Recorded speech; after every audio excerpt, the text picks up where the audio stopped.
হাওরের চারদিকে এখন সবুজের সমারোহ। বড় ধানের ফাঁকে ফাঁকে চোখে পড়ে ছোট ছোট কুঁড়ে ঘর। দুর্গম হাওরে নদী কিংবা খালের পাড়ে সামান্য উঁচু জমিতে তৈরি এসব অস্থায়ী ঘরে বাস করেন হাজার হাজার কৃষক, যাদের বলা হয় জিরাতি। মানবেতর জীবনযাপন করে হাওরের মাটিতে ধান উৎপাদন করেন জিরাতি নামে পরিচিত এসব মানুষ।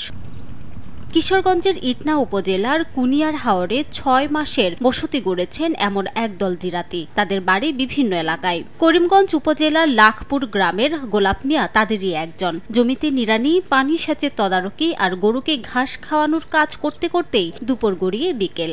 বাপ দাদারা আমার তাকেও তো এইভাবে চলতেছে।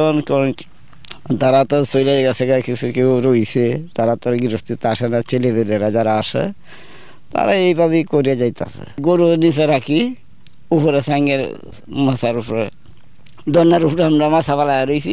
গোলাপ মিয়ার মতো বছরের ৬ মাস বড় মৌসুমে মাঠে পড়ে থাকেন কয়েক হাজার কৃষক। গবাদি পশুর সঙ্গে গাদাগাদি করে বসবাস করেন অস্থায়ী গোয়াল ঘরে। নেই বিশুদ্ধ খাবার পানি ও স্যানিটেশন ব্যবস্থা। অসুখ বিসুখে মিলে না চিকিৎসা। রয়েছে বজ্রপাতের ঝুঁকি। তবুও ৬ মাস অপেক্ষায় থাকেন কখন ঘরে উঠবে ফসল, তবেই ফেরা হবে বাড়ি। 40% বেশি গ্লো, বিশ্বের ১ নম্বর গ্লো ক্রিম, নতুন গ্লো এন্ড লাভলি।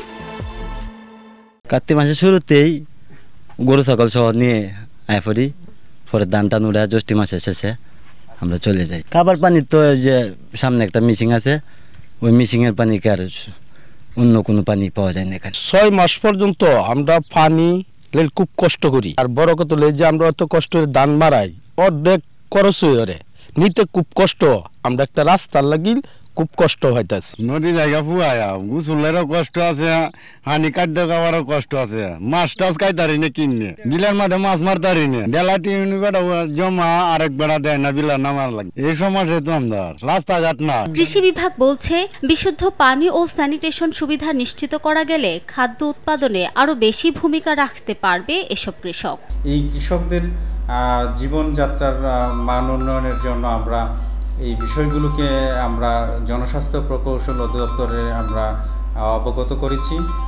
এছাড়া কৃষকরা যেন আপনার কৃষি সুবিধা পায়, এই জন্য একটি পার্টনার প্রকল্পের মাধ্যমে স্মার্ট কার্ড কৃষকদের দেওয়ার যে একটা উদ্যোগ নেওয়া হয়েছে। এই ক্ষেত্রে জিরাতি কৃষকরা যেন লাভবান হন, সেই জন্য আমরা সুস্পষ্ট কিছু মতামত প্রদান করেছি, যেন জিরাতি কৃষকরা স্মার্ট কৃষি কার্ড প্রাপ্তির মাধ্যমে তাদের কৃষির সুযোগ সুবিধাগুলো তারা পায়। জেলার ১৩টি উপজেলার মধ্যে সম্পূর্ণ হাওর অধ্যুষিত ইটনা, মিঠামইন ও অষ্টগ্রাম উপজেলার বিভিন্ন হাওরে কার্তিক থেকে জ্যৈষ্ঠ মাস পর্যন্ত অস্থায়ীভাবে বসবাস করেন জিরাতি নামে পরিচিত প্রায় ৫০,০০০ কৃষক।